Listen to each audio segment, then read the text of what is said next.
To ప్రజా express news. Shri Venkateswara కంటి hospital నందు ఉచిత ఓపీకి విశేష స్పందన వచ్చింది. దాదాపు 250 మంది ఉచిత ఓపీని సద్వినియోగం చేసుకున్నారు. ఎమ్మిగనూరు పట్టణంలోని శ్రీ వెంకటేశ్వర కంటి హాస్పిటల్ నందు గురువారం మే 1వ తేదీన కీర్తిశేషులు శ్రీ అడిమి వెంకటేశ్వర్లు జయంతి సందర్భంగా ప్రజలకు ఉచితంగా ఓపీ కార్యక్రమం నిర్వహించారు. పట్టణంలోని శ్రీ సీతారామాంజనేయ స్వామి దేవాలయం ప్రక్కన ఉన్న శ్రీ వెంకటేశ్వర కంటి వైద్యశాల నందు ఉదయం 8 గంటల నుంచి ఓపీ కార్యక్రమం నిర్వహించగా దాదాపు 250 మంది ఉచిత ఓపీ సద్వినియోగం చేసుకున్నారు.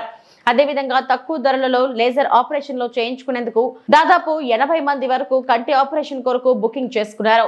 కంటి చూపు సమస్యలతో బాధపడుతున్న వారికి ఇది ఒక గొప్ప అవకాశమని శ్రీ వెంకటేశ్వర కంటి hospital doctor A Nagavamsi Krishna తెలియజేశారు. శ్రీ వెంకటేశ్వర కంటి వైద్యశాల ప్రత్యేకత సూది లేకుండా, కుట్టు లేకుండా అమెరికన్ లేజర్ మిషన్ తో ఆపరేషన్ చేసి గంటగా డిశ్చార్జ్ అవుతారని ఆయన తెలియజేశారు.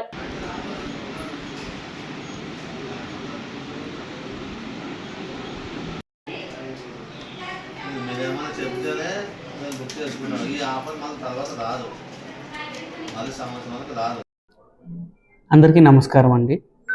నా పేరు డాక్టర్ నాగవంశీ కృష్ణ. ఎమ్మిగనూరు శ్రీ వెంకటేశ్వర కంటి వైద్యశాలలో కంటి డాక్టర్గా పనిచేస్తున్నాను. ఈరోజు మే 1వ తారీఖున మా తండ్రి గారి బర్త్డే సందర్భంగా మా ఆసుపత్రిలో ఉచిత కంటి వైద్య సేవలు అందించాము. ఈ అవకాశాన్ని దాదాపు 250 మందికి పైగా వినియోగించుకున్నారు.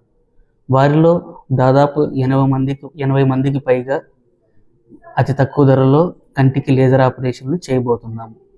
ఈ అవకాశాన్ని వినియోగించుకున్న ఎమ్మిగనూరు ప్రజలందరికీ నా తరపున ధన్యవాదాలు తెలియజేస్తున్నాను.